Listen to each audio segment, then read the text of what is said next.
আপনি কখনো কল্পনা করে দেখেছেন এমন একটি প্রাচীর যা তৈরি করতে ৫ লক্ষ মানুষের মৃতদেহ সমাধিস্থ করা হয়েছিল? এই প্রাচীর তৈরি করতে প্রায় ২০০০ বছর সময় লেগেছিল, আর এর খরচে বহু সাম্রাজ্য দেউলিয়া হয়ে উঠেছিল। নদী, সাগরের বুক প্রাচীর ভেদ করে এটি একটি অমূল্য দৃষ্টান্ত। এটি শুধু পৃথিবীর বুকে অমূল্য দৃষ্টান্ত নয়, এটি একটি নজিরবিহীন ঘটনা এবং অপূর্ব স্থাপত্য নিদর্শন। আর এটা হলো চীনের দি গ্রেট ওয়াল অফ চায়না। ২১,১৯৬ কিমি বিস্তৃত এটি একটি দীর্ঘ বেষ্টনী, যা ইতিহাসের বুকে নজিরবিহীন রূপে দেখা গিয়েছে। তবে এটি কেন তৈরি করা হয়েছিল? এর সঙ্গে ড্রাগনের কি সম্পর্ক? এটাকে কেন বিশ্বের সবথেকে বড় কবরস্থান বলা হয়? এটি একটি উল্লেখযোগ্য স্থাপত্য হওয়ার কারণেও কেন একে অযোগ্য হিসেবে মনে করা হয়েছে? আজকের ভিডিওতে আমরা দেখতে চলেছি চীনের ব্রহ্মা প্রাচীর ঘিরে রহস্যময় এই ঘটনার কথা, যা মানুষকে আজও ভাবিয়ে তোলে। সম্পূর্ণ ভিডিওটি দেখতে হলে আমাদের চ্যানেলটি এখনই সাবস্ক্রাইব করে পাশে বেল আইকনটি প্রেস করে সাথেই থাকবে। দি গ্রেট ওয়াল অফ চায়না এটি বিশ্বের সবথেকে বড় প্রাচীর। এটি সোজালো কোনো প্রাচীর নয়, এটি খণ্ড খণ্ড বিস্তৃত জোড়া করে একটি মহাপ্রাচীর তৈরি করা হয়েছে। এটি ম্যাপে নানান দিকে ছড়িয়ে ছিটিয়ে রয়েছে, যা প্রায় অনেক খণ্ড জোড়া লাগিয়ে এর দৈর্ঘ্য হবে ২১,৯৯৬ কিলোমিটার।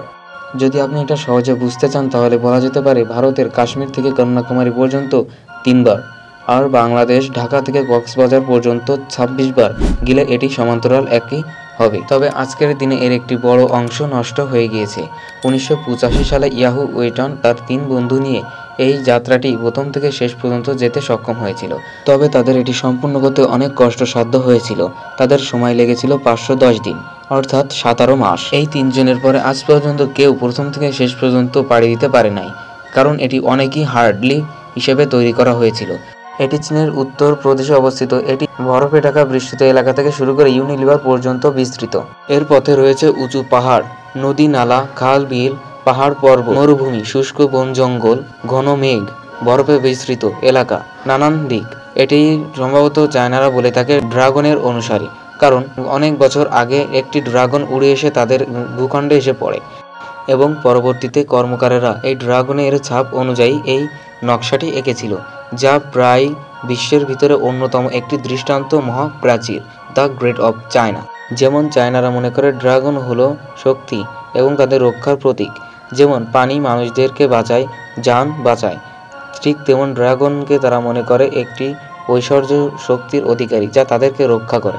এই প্রাচীর শুধু তাদেরকে শত্রুদের হাত থেকে রক্ষা করে না, এবং নানান প্রতিকূল পরিস্থিতি থেকেও তাদেরকে রক্ষা করে।